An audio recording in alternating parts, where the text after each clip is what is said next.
ada gangguan, misalnya sistem hidrolik anak baru lahir atau anak usia muda yang masih kecil ya, dia kan harusnya dua lateral ya, kanan dan kiri orientasi dari perjalanannya cairan ini ya. Nah, ketika ada hanya satu yang jalan, maka dia akan jadi mengembang, akan jadi besar, sehingga hal ini akan dinamakan yang biasa disebut hidrosepalus. Jadi ipsilateral, hanya bagian satu aja yang jalan, sehingga bagian yang lain dari sistem hidrolik dalam ventricle ini terganggu, menyebabkan hidrosepalus. Nah, inilah bagian yang berperan dalam timbulnya hidrosepalus. Nah.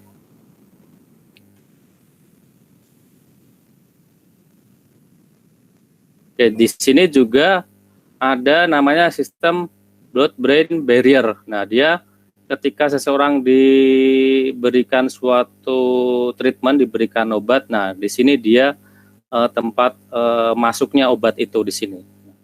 Kemudian diedarkan dari ke seluruh brain dan seluruh tubuh. Nah, sistemnya gimana saya juga kurang tahu. Nah, pokoknya kalau ini di sini pengaruhnya di sini, blood-brain barrier-nya, dia melindungi dari brain itu sendiri. Pak, izin, tanda panahnya tidak terlihat, Pak. Oh iya, ya next. Nggak saya tunjuk-tunjuk.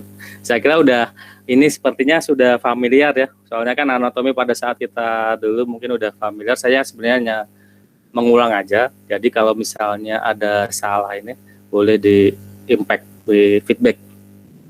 Oke, saya tunjuk.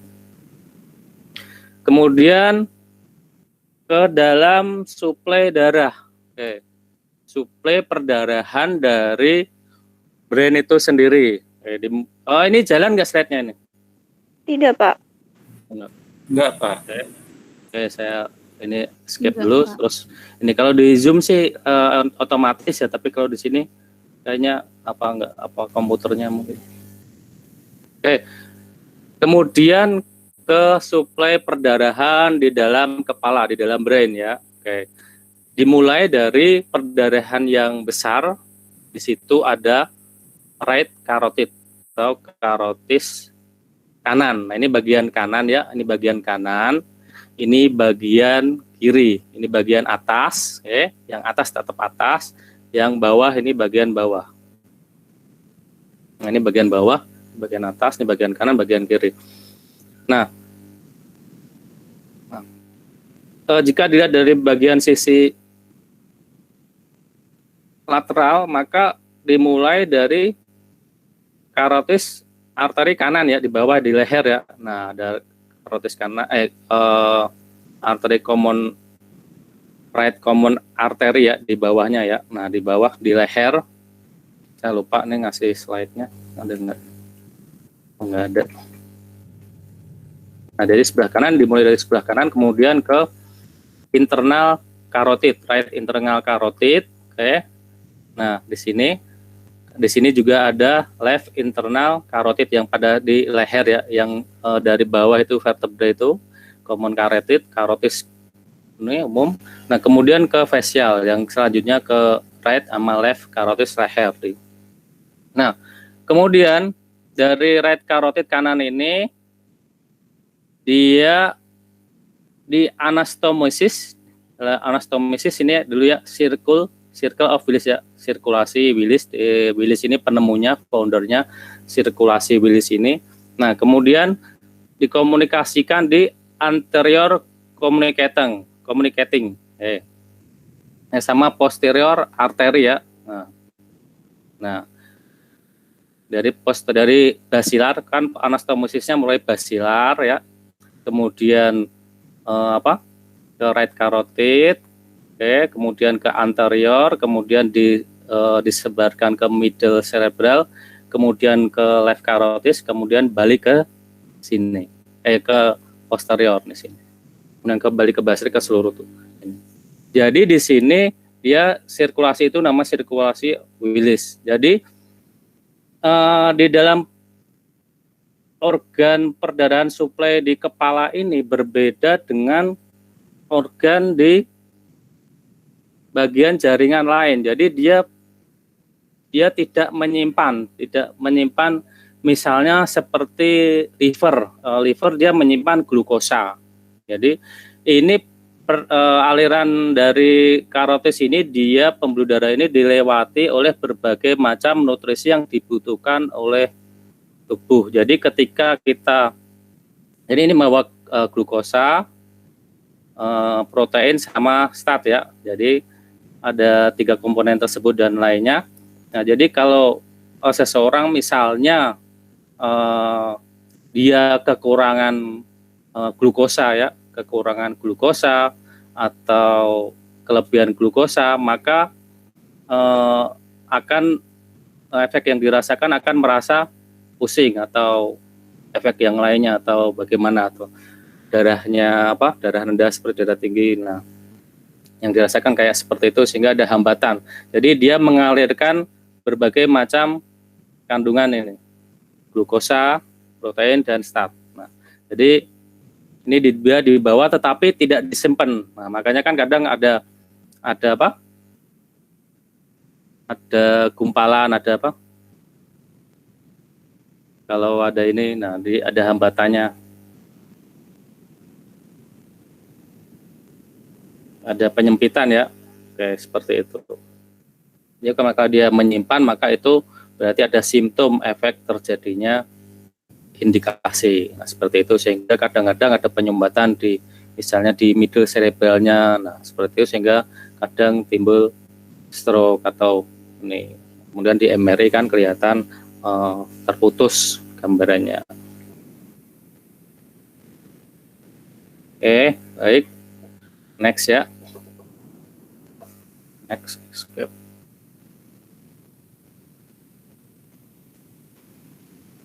Terlihat ya? Iya, Pak. Oke, terlihat.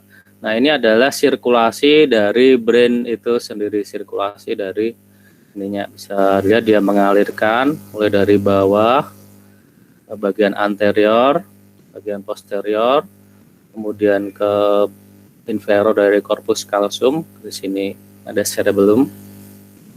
Next. Terlihat ini? Ya.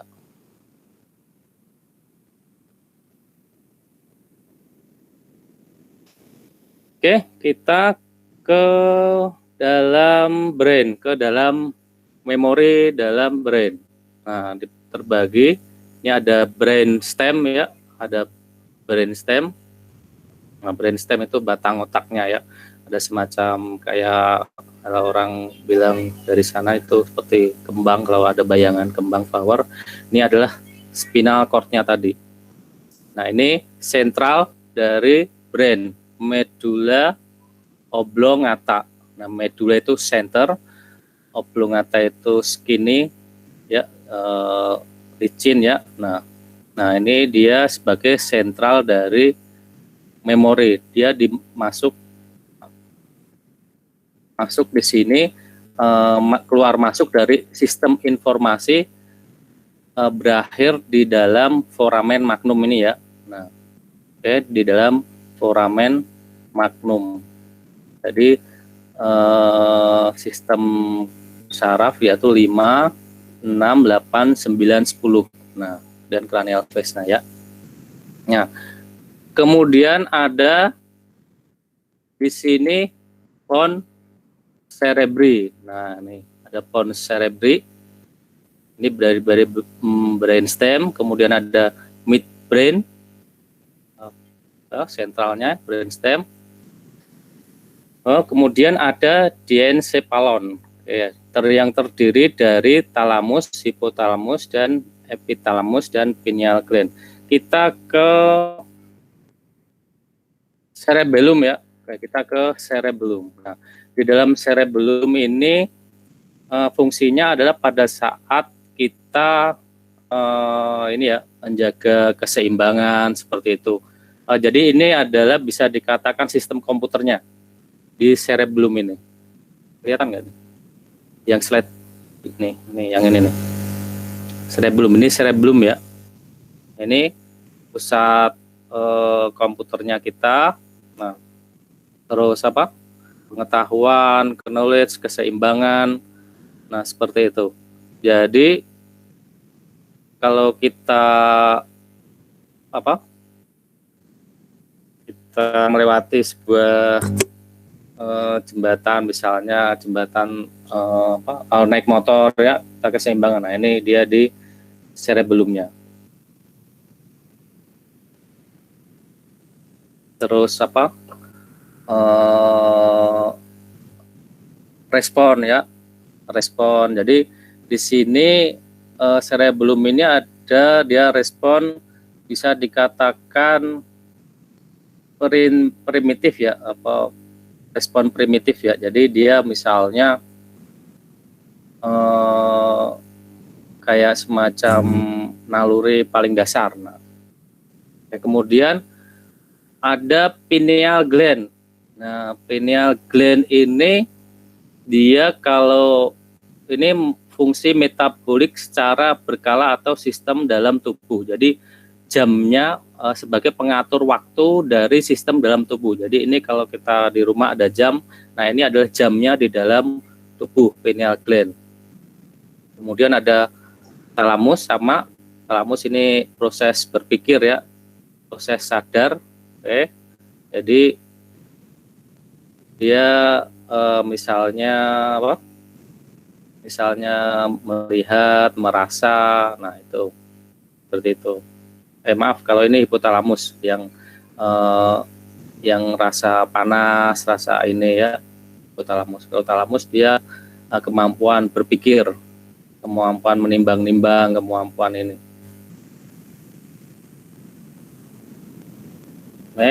Ini cerebrum ya, cerebrum berisi neuron-neuron dari neuron dari brain ini.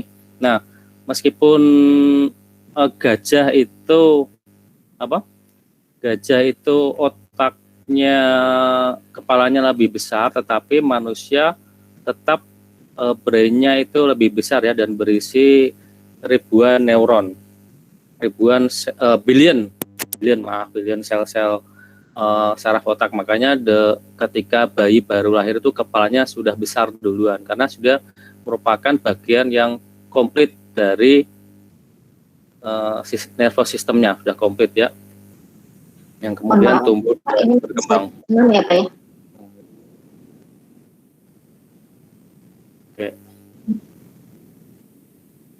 Oke, udah ya cerebrum ini ya. Nah, ini ya.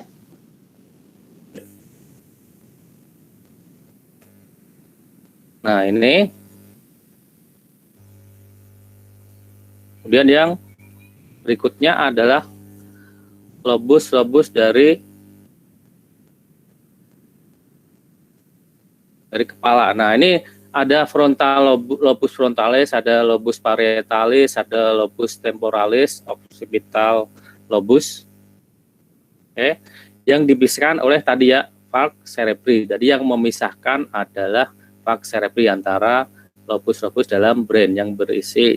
Nah, ini ada dia white matter itu adalah white, ada gray matter itu gray. Jadi kalau white matter memang dari lobus dari otak brain ini dia berwarna white, putih. Jadi bersinar, dengan gray itu keabu-abuan seperti itu.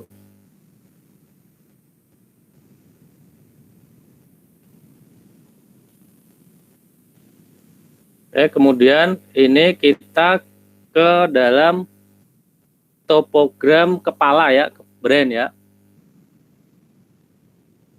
Terlihat ya teman-teman, Bapak-bapak, Ibu-ibu.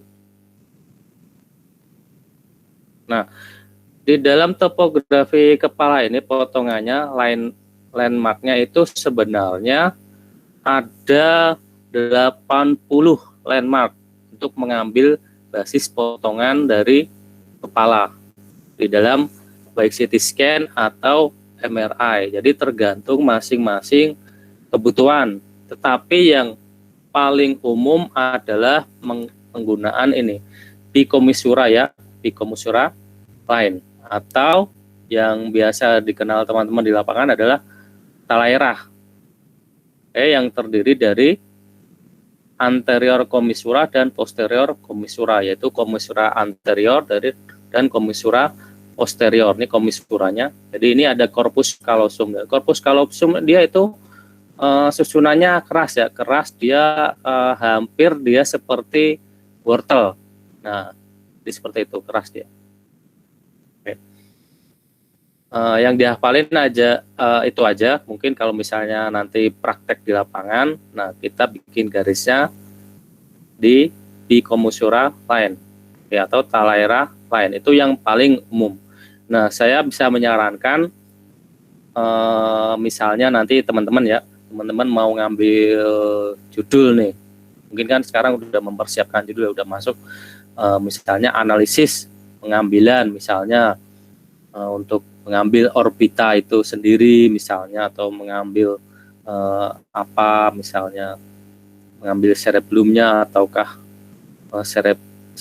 cerebralnya sendiri. Nah, bisa membandingkan misalnya menggunakan kiasmatik ini, kiasmatik dan posterior komisura. Nah, misalnya ini kalau mau misalnya ya, kalau mau ngambil penelitian, jadi bisa dibandingkan manakah yang paling informatif. Nah, atau misalnya mau ngambil bagian orbita, bagian ini pakai Frankfurt line. Frankfurt line juga bisa dipergunakan untuk dilakukan pemotongan lemak di dalam basis MRI atau di dalam CT scan.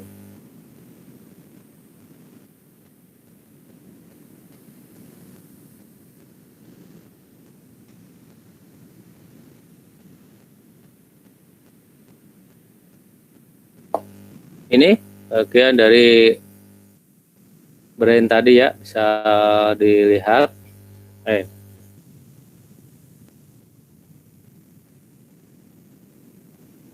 Kelihatan ya Pak?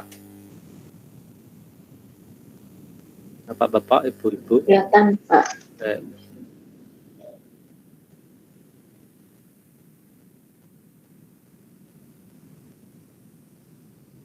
Oke, ini tadi udah potongan lemaknya, sekarang kita ke brain. Nah, dalam potongan brain ini dikatakan gambaran ini normal misalnya, MRI ini normal. Nah, ini bisa dilihat rasio misalnya ini B atau A tidak lebih dari 4. Nah, itu B atau A ya. Udah. Nih. Nah, itu tidak lebih dari 4 misalnya. Kemudian interhemisferiknya atau tadi antar lobusnya dia tersentrasi visura ya, ini di ininya dia tersentrasi pada bagian tengah. Nah, dengan bagian cerebrum dan cerebrumnya, nah dia tampak normal. Nah, seperti itu. Kemudian juga dilihat ventrikelnya. Nah, ventrikelnya ukuran apakah simetris atau tidak, sehingga itu menentukan dari sirkulasi dari cerebrospinal fluid. Tidak ada penambahan tanda dari tekanan intrakranial tadi. Kemudian korteks dari white matter dan gray matter tidak ada penambahan development atau penambahan intensitas ya, intensitas sinyal. Khususnya di periventricular white matter. Nah, itu kemudian ada basal ganglia, internal kapsul dan corpus callosumnya. Sebenarnya kalau yang di brain ini, bapak-bapak, ibu-ibu ya, teman-teman sekalian bisa dilihat-lihat sebenarnya. Ini corpus callosumnya ya, ventrikelnya. Ini kiasmatik. Nah,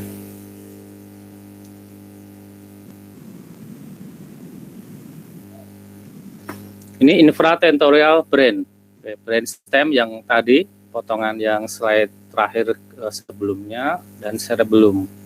Nah, itu ada horizontal atau petrosal visura, ada piramidal suboccipital, ada fourth ventricle ya, ada tonsil, ada cisterna magna. Nah, ada medula, ada pons cerebri tadi, ada midbrain tadi pertengahan.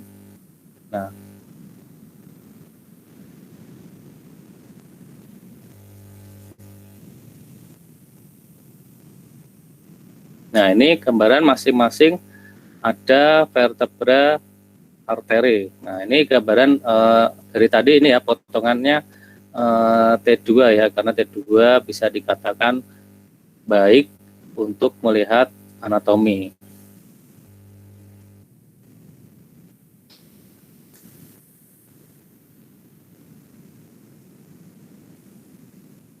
Sebenarnya yang next slide ini teman-teman sekalian bisa dilihat dan bisa dihafalkan ya. Tidak perlu disebutkan, sebenarnya perlu ini aja. Nah, ini kan gambaran normalnya. Nah, yang berikut adalah ini pre-kontras ya, sebelum dilakukan pemberian kontras.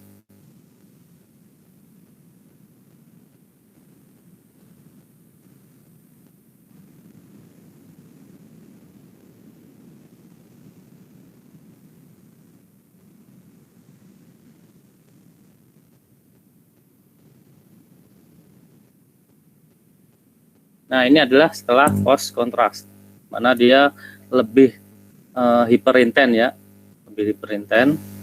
Oke.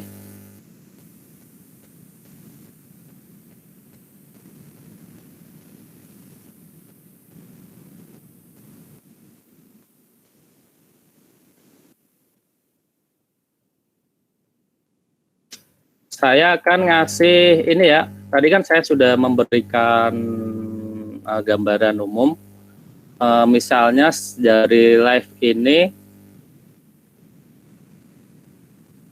bisa dicoba, bisa nggak misalnya langsung ini ditulis misalnya 1 apa, 2 apa, Bapak Ibu.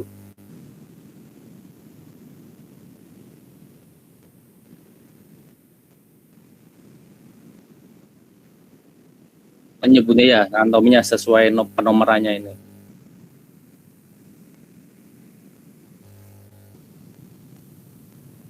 Misalnya ini kan ini jawabannya, apakah bisa menganalisis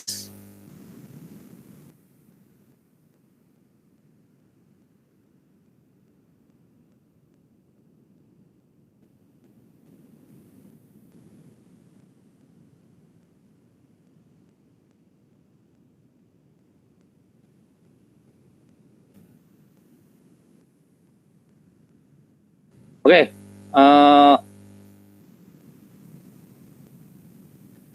berikutnya saya akan membagi kelompok ya, teman-teman.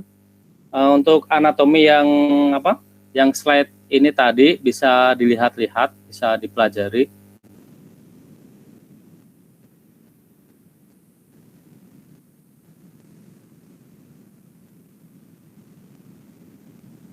Terbagi menjadi 5 kelompok untuk melakukan presentasi anatomi.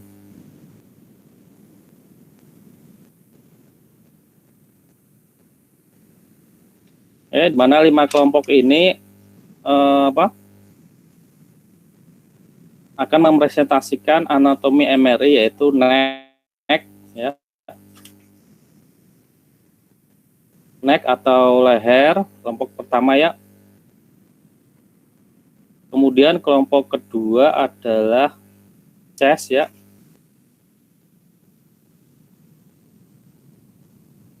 Berikutnya adalah abdomen ya.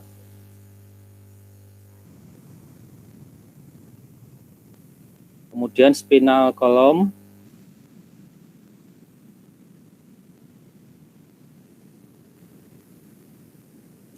Kemudian ada MRI joints-nya ya, sendinya. Misalnya ada temporomandibular joint, ada shoulder joint dan elbow joint, karena masing-masing sendi ini perlu spesifikasi, maksudnya menampakkan cairan lebih baik, ada speknya daripada yang umum misalnya. Kemudian nanti yang joinnya ini terbagi menjadi 2 ya, ada BMJ, ada shoulder dan elbow yang kelompok berikutnya wrist. Yang kemudian adalah hip joint, knee joint, ankle dan subtalar joint. Jadi pas 6 Bu. Kan 30 orang ya.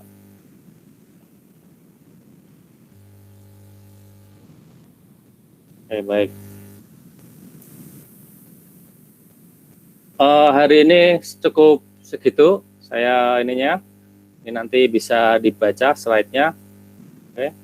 Nanti kalau bisa ya, Mas, bisa nanti ada gambaran pre-kontrasnya dan post kontrasnya.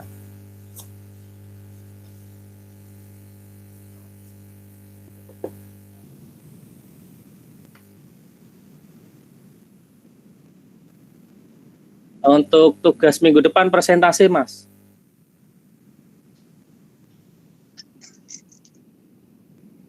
Sesuai yang saya sebutkan tadi, yang pertama tadi, urutan tadi kelompoknya.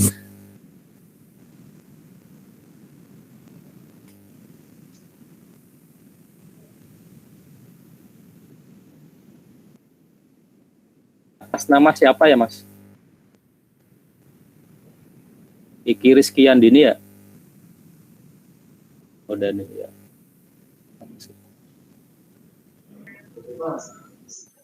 Izin Pak, saya juga kayaknya tadi belum di absen. Atas nama siapa? Muhammad Sakri Pak. Izin Pak, saya juga belum absen Pak. Siapa ya, Mbak? Nuridawati. Nuridawati. Izin Saya absen. juga. Siapa? Halo? Muhammad Ugarwanto udah. Ini kan jumlahnya berarti full ya, 33 ya? 30. 30. Oh, ini ada 31 saya. Oke, berarti udah semua. Dian Ilmayana, Ana Hesti Widyawati ada ya? Sudah hadir Oke, Pak. baik. Hadir Pak. Terima kasih. Saya akhiri cukup sekian untuk slide yang anatominya. Mungkin kalau saya sebutkan ini agak ini ya, mungkin bisa dihafal-hafal sendiri sehingga nanti pada saat ujiannya bisa menyebutkan. Oke, terima kasih. Saya akhiri. Assalamualaikum warahmatullahi wabarakatuh. Waalaikumsalam warahmatullahi wabarakatuh. Teman-teman jangan live dulu deh.